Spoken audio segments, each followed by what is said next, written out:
Cactus Jack here, Willie 102, and we've got a guest in the studio today. We've got Stephen Ginn. And Stephen, step in here and tell us who you are and what you do, and we'll take it from there. I'm Stephen Ginn. I announce for a little buckle series for Parsons Milam, contractors and promoters down in Buchanan, Tennessee.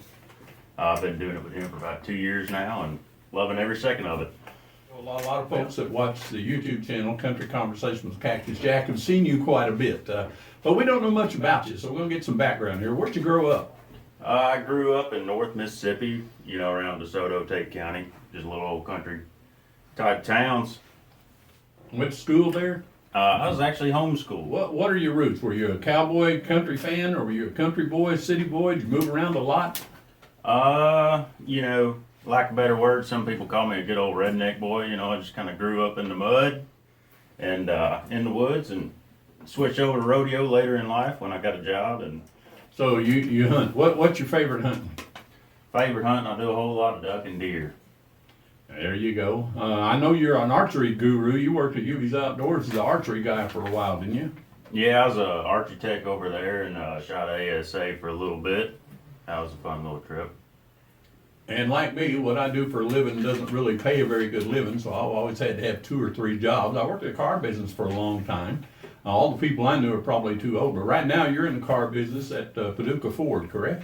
That is correct. Over there trying to sell everything that ain't bolted down. So there you go. If you're looking for a new automobile or a used automobile, if you just want to hang out with some cool people, go by Paducah Ford and ask for Stephen. Well, here we go with the rodeo. How'd you get involved in that? Rodeo kind of started with my first job, cleaning horse stables. Everybody else was kind of just hopping on these crazy animals, and I thought they were crazy as well. And then somebody talked me into it one day, and next thing I know, I was on the back of a bucking bronc in a bucking chute in Smithland, Kentucky, and it was on from there. I rode that one bucking bronc, and then it was bulls after that. The horses kind of started to scare me. They're a lot bigger and meaner. So how long did you last as a bull rider?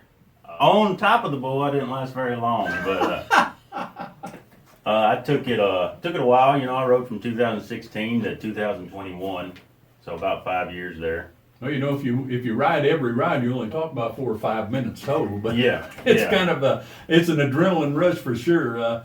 And then you had what we used to call in rodeo, you had a wreck. Tell me about that.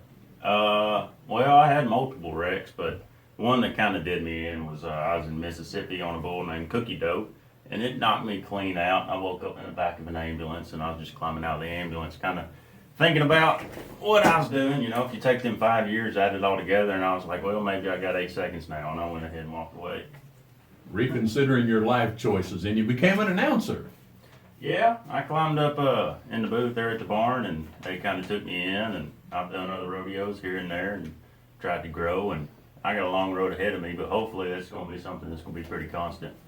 Well, a lot of folks, when they hear about rodeo and they think about bull riders, especially moms and dads, we think about the injuries. So you said you got hurt. Was that the worst, or was that just one, or how many injuries did you actually have?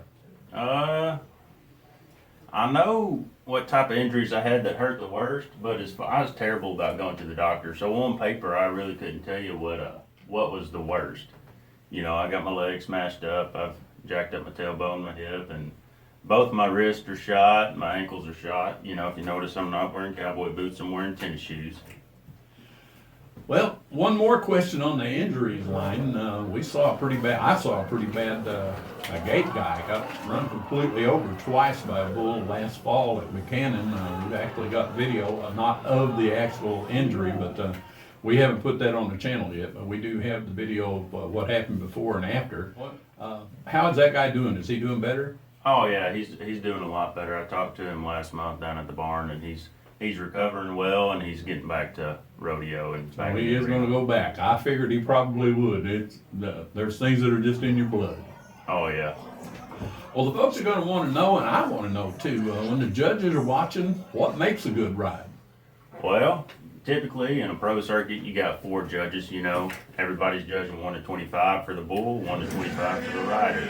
So the bull can get up to 50 points, and the rider can get up to 50 points. So if you're spurring good and you're doing well, on top of a good bull, you can get perfect scores of 100 points. Now that's never been done, but it can be done.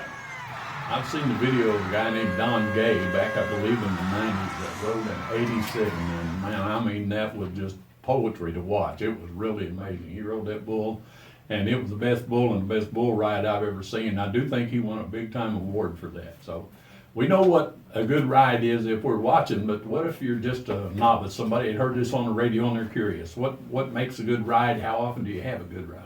What makes a good ride, typically, you can't touch anything with your free hand that's going to stay in the air. But it's all about how you stay in control. If you're staying up off your pockets and your feet are under you on the bull, and if you want to do a little bit of show, you can throw the leg out and do a little bit more movement in your hand, showing you're in more control than the bull is of you. You'll get a better score every time. A little bit of flash. So if you are a novice, a new person that has never been involved in rodeo before, maybe you've seen it on TV and you want to know about it live, what are some things to know when you go to the rodeo? First thing to know is once you get sat down, if you've never been to a rodeo before, you have to say at least once, "This is my first rodeo." Pardon me, young man, after a hard day of digging ditches, is this your first rodeo? This ain't my first rodeo. But no, main thing, when you go to a good show, you just got to make sure you got a good seat and you can see everything, and don't go to the concessions at the wrong time because they only buck at 8 seconds at a time and you never know what you can miss. Exactly. Wait for the break to take the night. Is there any difference between the two nights? Is Friday different and is Saturday different? The biggest difference between Friday and Saturday is, of course, everybody that works, all your riders that work are going to be there Saturday. But biggest difference is you're going to see a little bit more competition in the guys that lost Friday night. Yeah. They're going to have a little bit different look in their eye. They're going to get there, they're going to be a little beat up, and they're going to have a little bit different motivation Saturday night. First thing to know is once you get sat down, if you've never been to a rodeo before, you have to say at least once, "This is my first rodeo." Here, is this indeed your first rodeo? It's not my first rodeo. Stephen, it's a big exciting night coming up. Oh yeah, you can't miss bull riding, where you take the skill and ability of a cowboy that can weigh 125 pounds against a bull that can weigh like a ton or more, You can look for a whole bunch of actions and good cowboys from all over the country, they all think they're going to be the one to win, so it's always interesting to see who takes home the money. You got calf scrambling and mutton busting and bulls, and that's both nights, correct? Correct, yeah, we'll have the mutton busting in the beginning and during intermission, so no kids will miss out on that action. Calf scramble is always fun. Yeah, I guess there's a Facebook page for that, isn't there? Yeah, you can check out Bull Blowout Facebook page. You got all the information on there. You can share that around. Make sure you tell all your friends about it. Stephen, thank you. We appreciate you hanging out with us.